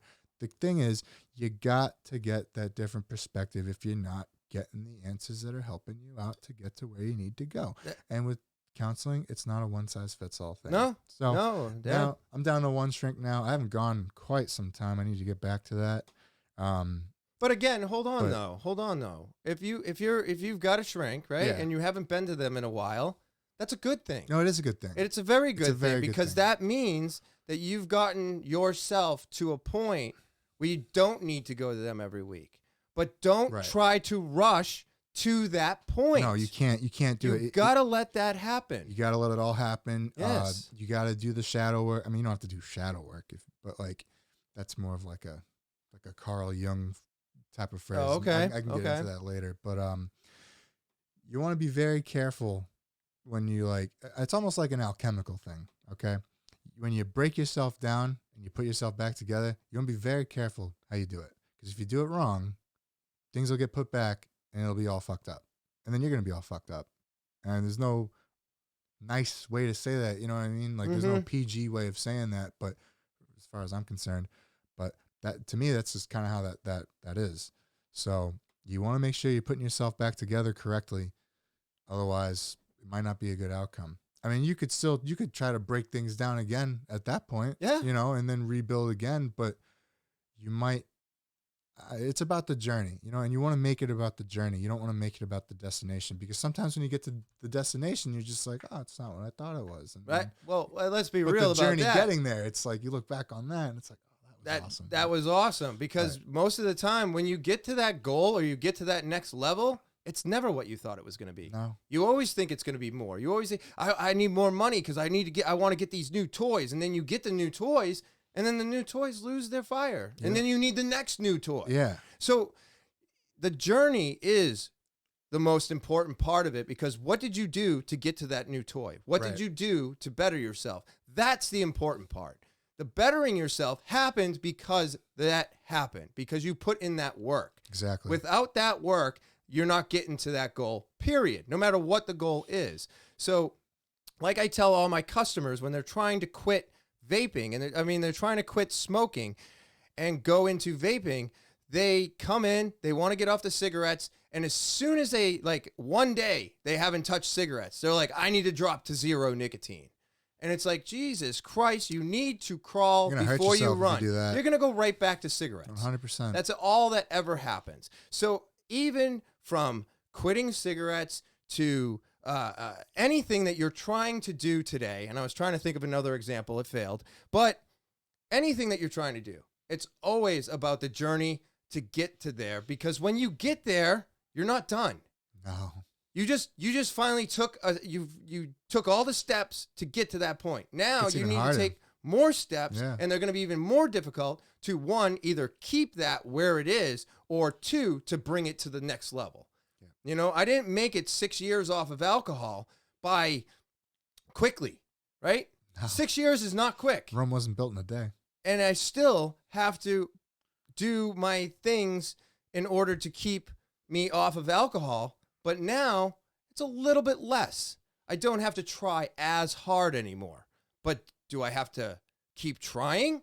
Of course, 1,000%. I always have to try. It's everywhere. Every day. And here we go. We're coming into Thanksgiving. We're going to be hitting Christmas. And this is drinking season. Oh, yeah, dude. So it's everywhere. So I always have a little bit more of a struggle during the holidays because now you're putting yourself in family gatherings or Christmas parties or any of that stuff going on. And now you're at work and all of a sudden we're having a Christmas party for all the employees and there's alcohol because we got this place, we rented it out, and now everybody's going to go here. So you have all these battles all the time. My battle is always alcohol, which is why I always go back to it. Not to take anything away from what you've told us today. Dude, that is a serious battle, man, and props to you for winning that fight every day, man. I'm really proud of you. None of this is easy. And I thank you for that. I do appreciate it. I get weird when people do that. I don't know how to take compliments. I've seen people destroy their lives with that stuff, man, and like just to see somebody thriving like how you are, it's really amazing.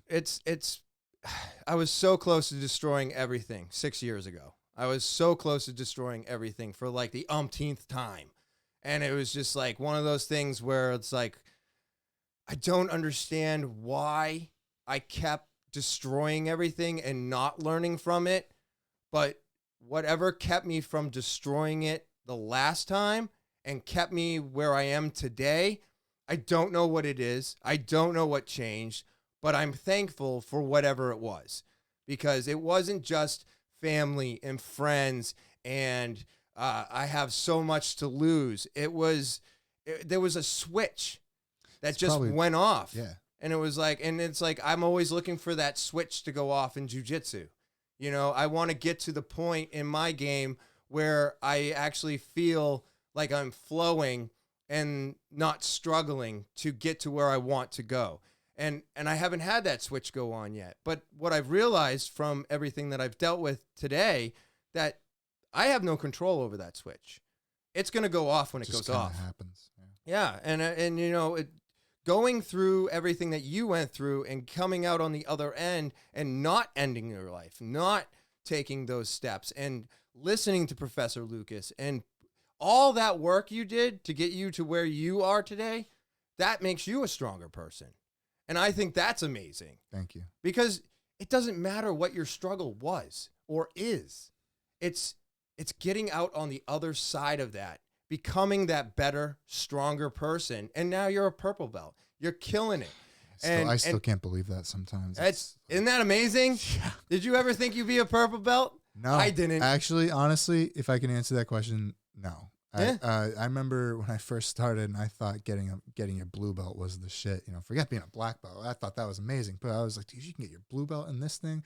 I used to think that was the most amazing thing ever. Because back when I was younger, I knew some people that would do like MMA and I knew they trained jiu-jitsu. I knew they were at least a blue belt. So whenever they go against like someone who was a wrestler or whatever, they could handle themselves really well. And I wrestled in college. I didn't get into it till like my junior year. But for 2 years before that, I had like roommates and other friends that were wrestlers, and they're just really tough dudes. And like, you couldn't like beat these dudes up at a party. And I thought that was the coolest, baddest thing ever.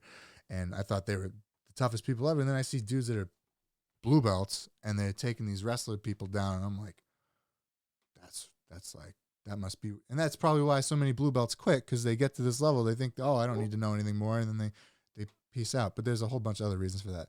But what I was going to try to get at is, you know, you were saying earlier when that switch kind of flipped or whatever for you, a lot of people when they learn to really love themselves. Yeah. So what I was gonna say is the thing, what it might have been for you, I don't know.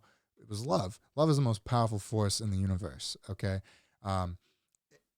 Books that are thousands and thousands of years old will tell you that there's no stronger power in the world than love. And once people really learn to love themselves, it opens up all these other doors and all these other opportunities that you never even thought you had before. Yeah. Because you started to love yourself and you put yourself first. And if you don't do that, you're going to put other things first. Yeah. Yeah. And then, like, you know, like for the alcoholic, they might put the alcohol first. And Oh, the alcohol was priority, yeah. man. So No matter what I was doing, that was the priority. But when you put yourself first, as you have, then you don't need that alcohol anymore. I mean, it's not an overnight thing, as you know. One of my best friends, you know, he's a recovering alcoholic. He's been sober for almost 2 years now, and it took him. He burned like every bridge he had, including. Well, he started the fire with the bridge he had with me, but he put it out real quick. He learned real. I don't want to say he learned real quick, but he learned like if I lose this person, you know, I won't have anybody, and I can't have that. Yeah. And then he took everything seriously, you know, and he always tells me whenever I call him and I'm complaining about something, usually some huge task that I'm, you know, nervous about taking on, he'll be like, hey, how does a clam meet a whale? And I'll get really pissed off when he says this because I don't want to answer the question because I know the answer to the question. And the answer to the question is one bite at a time. You know? And that's the truth. One bite at a time. You can't just go at this all at once. Whatever it is, whatever you're going through, if you're listening, watching, like, you got to go through it one step at a time. And there's a very huge importance when it comes to taking the little steps. You can't take the big steps. If you take the big steps, you're going to fall off the ladder. Yep. You take the little steps, you're more than likely going to make it up to the top and everywhere else you got to get to. Just like in jiu-jitsu, right? Yeah. You want to get that arm bar real bad. And you take all the little steps to get there. You defend, you establish your control, you have the right amount of control, and maybe this person, whoever's on bottom or whatever, they think you're doing something else, even better when that happens. And then you throw in that arm bar, and they're like, oh, man, tap, tap, hopefully. And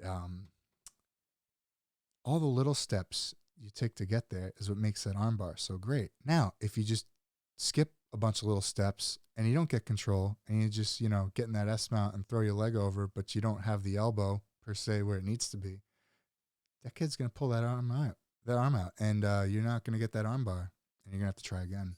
Yep. And you could have avoided having to try again if you just took the little steps. Yeah. It's an interesting metaphor. It's man, it's so true. It's just all so true. Or like another thing, playing guitar. I play guitar. Oh, okay. So cool. Yeah. I remember I was trying to learn how to play a 7-string and I couldn't figure it out. And I was trying to like skip all these steps to just try to get the sound I was looking for. But it was like, no, dude, do the basics. Yeah. Pretend it's a 6-string and then figure out how to incorporate that bottom 7-string in, which is actually something I learned from Justin Lowe, rest in peace, of After the Burial. You know, it's an awesome metal band. But that was one of the things he says. If you want to learn an instrument like that and it's more than 6 strings, go back to the basics and figure out how to incorporate the extra strings into how you play. Oh, okay. Next thing you know, you're playing 7 strings. I play 8-string too. But I couldn't have done any of that, let alone get to today where I'm talking to you without taking the little steps. And it was very humbling because I just want to get to where I want to get to. Yeah, we all do. I'd like to get there quickly, as we all do. But you got to take those little steps. Yeah. Yeah, well, unfortunately today, I feel like with the cell phones and the internet and the way everything is shot at us, and it's all this instant gratification. It's all this instant, I need it now. It's right now. And because of all that, a lot of people feel like that they're having a problem, but they, like I said, with people trying to quit cigarettes, they're just, I want 0 nicotine now. And it's like, that will hurt you. It's crazy. It's just absolutely crazy to do to yourself. It's just like somebody trying to get off of heroin or trying to get off of alcohol or trying to deal with their cancer diagnosis. You are not going to get to the other side of it instantaneously. No. You're not going to, nothing in this life is instant except for this digital bullshit. Yeah. It's the only thing that's instant, and it's instant because we made it instant. But that's not life. No, it's life not. Is very tough. I used to get told when I was a kid that I needed to get a helmet because life is going to be fucking hard and you're going to need a helmet because it's not easy. And today, for some reason, it's turned around to the point where it was supposed to be easy. And I'm like, when did the message get fucking mixed up? I don't understand. When did this life ever get easy? None of this is easy. Not doing something, not working for someone, not trying to survive the inflation and all the other bullshit going on. For the last 3 years, it has been absolutely insane. Yeah. Absolutely fucking insane. Never seen anything like it in my goddamn life. And neither of my parents, and before my grandmother passed, she had never seen anything like this. Like, nobody. And we're talking, she was 94 when she fucking died. And she's like, I don't know what the hell's going on. And I was like, well, what the fuck do we do with, what do I do with that? You know? So all of the things going on today, your instant gratification, your bumpers that your parents put up for you and all this other shit going on, that's all false. It's all false. And this is the real shit here. People dealing with shit and taking it one step at a time and having switches go off and having to go down these paths of questioning yourself or trying to actually be comfortable with yourself, be comfortable in your own skin, be what's the word I'm looking for? When, you know, like right now, I had to bet on myself. I had to bet on myself because for the first time in my life, I feel confident about the person that I am today. There's not one thing in my life that's going on where I feel uneasy about what I'm doing. I actually feel confident in everything that I'm doing. And the only reason that I can strongly say this is because I've stayed off of alcohol for 6 years. I've gone to jujitsu consistently for 7 years of my life. That has given me the most structure, and it gives me confidence, not on a fighting stance, not the fact that I can tie somebody up when I need to, but in the simple fact that I know what I'm capable of. I know what I'm capable of doing now. I know that whatever I'm doing, I'm going to put in all the effort. I'm going to take all those little steps to get to the bigger step. So being confident in yourself doesn't happen overnight. No, none of this does. It's not. It doesn't happen overnight. And one of the most important things, just to add, to piggyback on that, is you got to believe in yourself. Yes. If you don't, if you can prove it to yourself, you can prove it to anybody. Mm-hmm. And one of my issues a long time back, and sometimes even now, honestly, is it's like you want to try and see what you can prove to everybody else, right? Even whether or not before you proved it to yourself. And it becomes more ego driven. And you don't really want that. But yeah, man, you can prove it to yourself. You can prove it to anybody. Dude, that is absolutely so true. And, man, this is amazing, dude. Like, I'm so happy that you came on. I'm so happy that you talked about this. Me, this is great. This has been... I feel better, like, getting it off my chest, too. I don't really talk about this stuff too much. No, but I think that's kind of a problem, too. Not your like, but all of us. Like, I've been trying to just kind of like keep more things to myself, you know what I mean? Because like everybody's going through stuff, you know what I mean? Not everybody wants to hear like how, oh, I'm going through, you know, it's just like, dude, everyone's going through some tough times, and like, I don't know.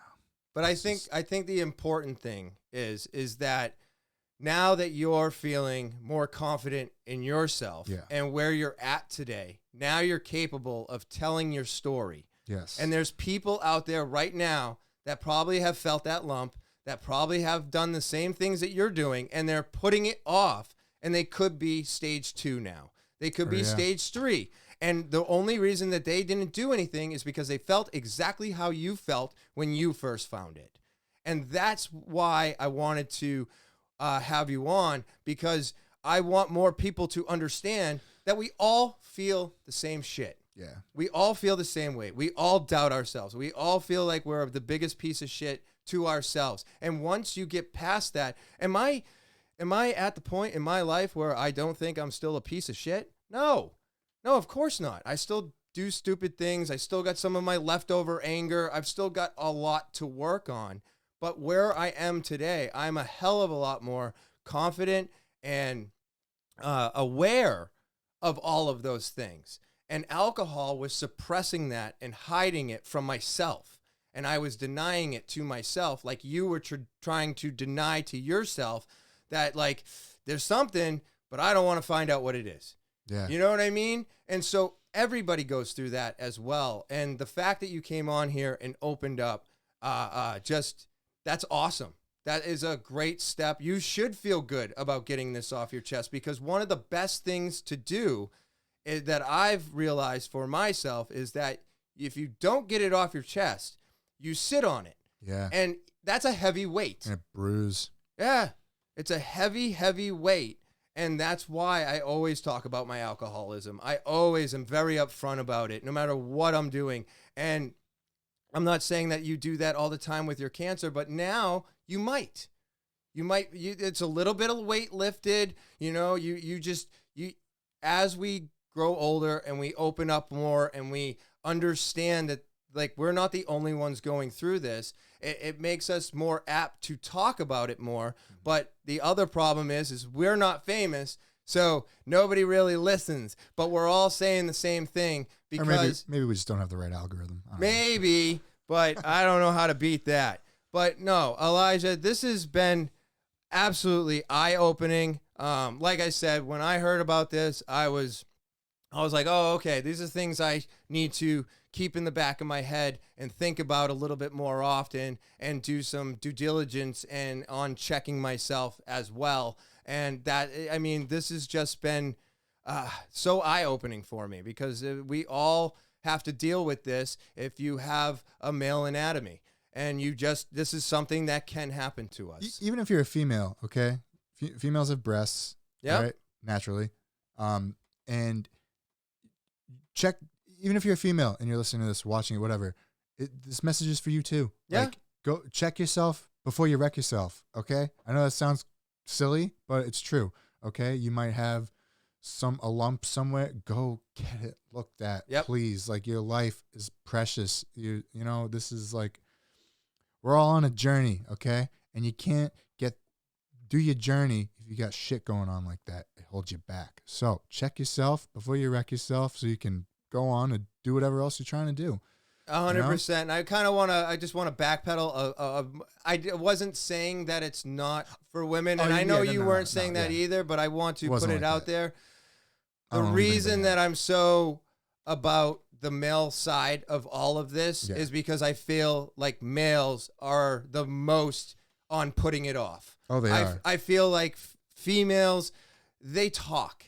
Yeah. They do a lot of this, way fucking more than we do.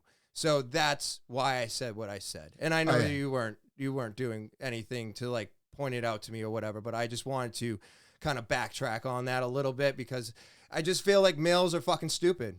We're pretty dumb. Our testosterone takes over, and we like shiny objects, and we're fucking easily distracted. And if I don't feel any pain, then fuck the lump, right? Yeah, and that's the thing, man. Like, it's not gonna hurt. It's just gonna happen. Like, so, it's just to add to that, more things to look out for, right? If you go to the bathroom and you see funny colors coming out, probably should go see the doctor. There's all kinds or of if something's things, not normal, if it isn't part of your day-to-day thing. I'm not saying be a hypochondriac and one thing goes wrong. I'm not saying that, okay? Like, because a lot of people, they'll go on WebMD and they'll be like, oh my God, I've had a tension headache for 3 days. Fuck, I might have brain cancer. Yeah, no, stop. Don't stop that. It's not like that, okay? Just shit. I mean, hey, you might have a bunch of other symptoms that could mean, I'm not saying it is or it isn't. I'm just saying, like, thoroughly go through things, okay? And if things aren't normal after a certain period of time, we'll say a week, or maybe 2 weeks. If it's not getting better, go see the doctor. Yeah. Because unless you're a doctor, you're not curing that. And also, what is it? I know they say someone who represents themselves as a lawyer is a fool for a client. It's the same thing as a doctor. Yeah. You're going to be your own patient. Good. Let me know how that goes. Right. Or you're gonna diagnose and treat your family without, like, objectively. Right. Good luck. Let me know how that goes. If you can do that, by the way, props to you, dude. Just saying. Just for fun, and off of that Google thing, I was searching because I popped a knuckle, right? Yeah. And it fucking hurts. Like, it's so bad. And I started looking stuff up, and I've done it for my knee, and I've done it for shoulder pain. And almost every Google search leads you to cancer. Oh yeah. So you can't trust Google. You can't trust these search engines to lead you in the right direction. If you think there's something seriously wrong, that's when you do need to go talk to your physician, talk to a doctor, Yep. figure it out, but talk to a professional. And I agree with you. Do not Google. Do not diagnose yourself because it will not go well. Right. I mean, You know? also though, I mean, there's nothing wrong with trying to know, X, Y, and Z about what you have going on, Right. but don't be trying to like put the finishing touches on it. Get some help, okay? Yeah, Like, of course.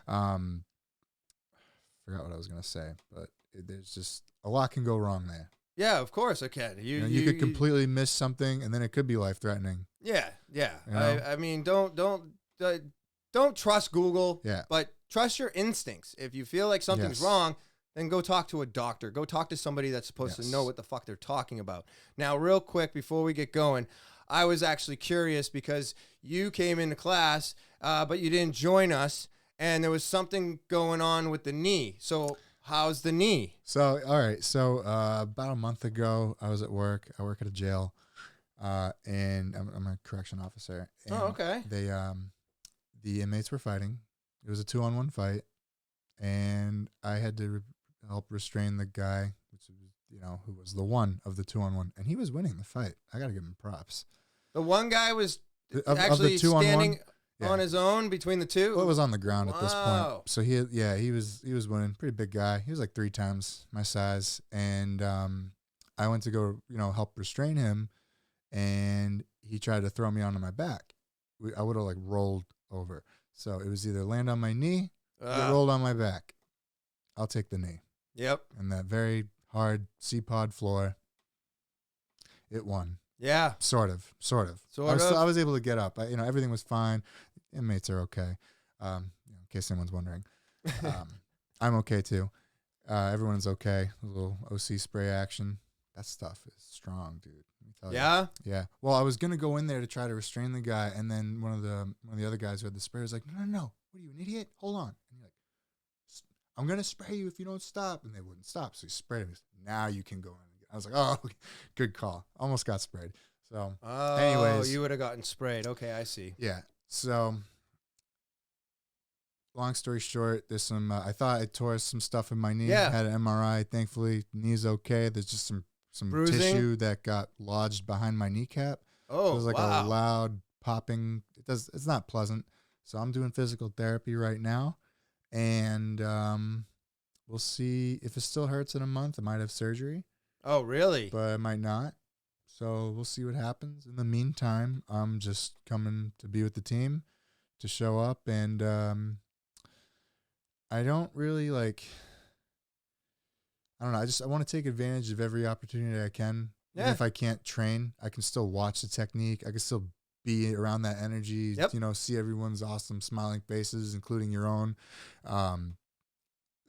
When you get to purple belt, it's kind of like you start learning how to coach people, and I don't really know how to do that that well. You know what I mean? Yeah, like yeah, you were to yeah. tell me go teach this class, I'm like I don't know how to do that, or go teach this technique. It would take me forever to figure that out. You know what I mean? And we're kind of at that level now Yeah. where it's like you might want to start learning how to do that. You know what I mean? So I'm taking this opportunity to just come and be with the team and maybe pick up whatever I can from Professor about how to. That's one of the biggest things that you can do. When you can't participate, you can still show up.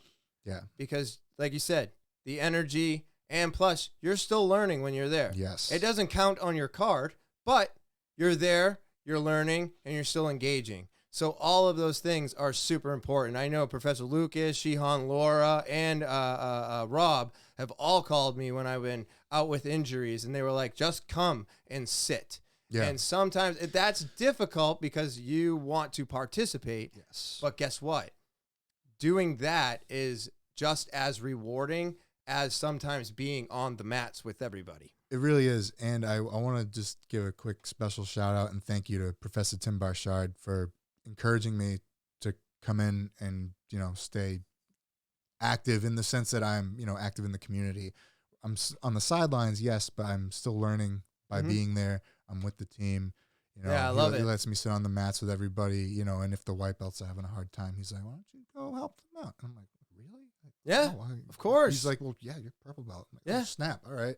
I guess I should go do that. Yeah, well, I have Tyler come over here and we'll go over some techniques, and he's asking me questions, and I'm like, yeah, I'm like, go ahead, do it to me. Yeah. And then he does it, and I'm like, oh, all right, I see what you're doing wrong. And I'm like, here, let me show you how you should be doing it just to tighten this up a little bit. And then I have him repeat it on me, and I go, you see the difference? You feel the difference? Yep. There it is.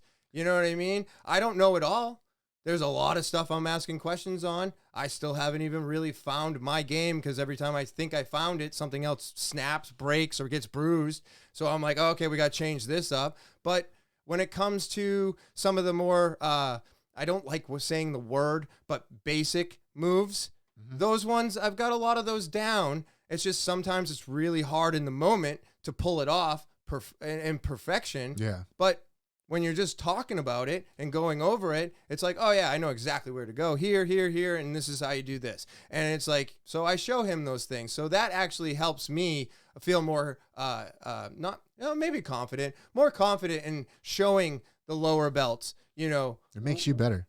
Yeah, that also, besides like drilling and just talking and going over technique is like, I feel like almost 80% of the game. Yeah. I feel like everything else is like only 20%.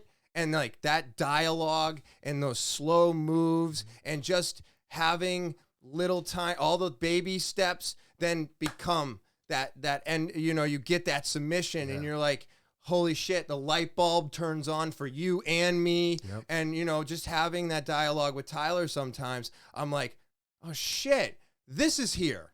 You know what I mean? Like I'll be doing something because he's trying to figure one thing out, and I'm like, oh my God, look at this sweep is right here. This Kimura is right here. I'm like, oh, look how you're helping me as well. Yep. And I gotta say, Chris, you're one of my favorite training partners there, because I love how you kind of like think out loud when you go through the motion. Shit, no, really? I love it, dude, because like I'll watch professors like show us his move, and I'll be like, shit, I'm not gonna remember that in like 10 seconds. And then thankfully, you know, you're going through the motions. I talk out loud, yeah. And I'm like, oh yeah, that's because I was gonna do something else, but then you're calling out what you're doing. I'm like, oh, that's actually that's what professor showed us. That's what I'm supposed to be doing. And okay, you're a great guy to work with on the mats, man. You know, great to train with. You know, if you haven't trained with Chris and you're watching this, make sure you do that. You know, he's a great guy. And yeah, man, it's just amazing when you start showing people like your game and stuff. You end up kind of tightening it all up. Yeah, I was gonna say I got some stuff I definitely want to show you. I think can help you out. Yeah, and I know you have some stuff. I'm sure you could show me. Oh, maybe. So, you know, on that note, you know, I know I can't train right now. So if you're listening and you're, you know, part of our team, if you see me and there's anything you want to work on, I'll do what I can. I can't train with you live, but like if there's something that doesn't involve the legs per se, which what in jiu-jitsu doesn't involve the legs. That's so difficult. You know, that's such a difficult thing. I'll help you out how I can. You know, I'm a big half guard guy, so as long as it's okay with professor. And it's funny that you point out that I say like, you know, because I'll be like going through it and I'm like, all right, knee over here, this over there, and I'm like, man, am I bothering everybody? No. I always apologize for talking out loud. Don't ever apologize for being yourself like that. That's at least, fair. you know? That's fair. Dude, Elijah, thank you so much for coming on the podcast. Thanks for having me, brother. Again, everybody. Go. Oh, I'm so glad you had a great time. I really am. Again, everybody, go and subscribe to his Facebook, his Instagram, his everything. Let's get this shadow ban thing over with. People need to be able to have any conversation that they want freely and openly on any platform that's based out of the United States. That's the way I believe it should be done. And of course, I hope everybody out there has an amazing rest of your Thursday. Enjoy your weekend. And as always, I will talk to you later. Thanks, guys. Awesome.